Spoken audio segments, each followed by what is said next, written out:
at a time where we have unprecedented, one, technological, and two, demographic change. So the way we interact with each other, the way we work, the way we consume information is changing because the technology is changing. But at the same time, what is happening also at scale globally is that there is a big demographic change. So the face of our consumers, our audiences, our leaders are also changing. And all of that sometimes can be overwhelming. But what I like to tell people is that those organizations and those individuals who are not standing on the sideline, but are taking those risks to step into the unknown, take that leap of faith, and dare to be first, dare to pioneer, are the ones who are going to come out on top, are the ones who are going to win. And this is not just theory to me. This is not just research to me, even when I have done so much research about it, but this is the story of my life.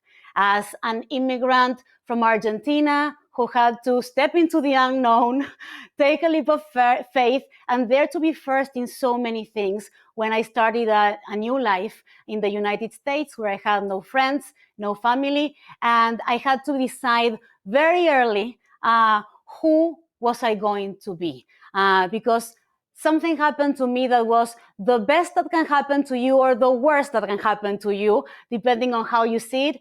And it was that I saw two conflicting perceptions about who I was in a very short amount of time. When I was in Argentina, I had to leave because there was a crisis with 20% unemployment, riots in the streets, and 5 presidents in 10 days.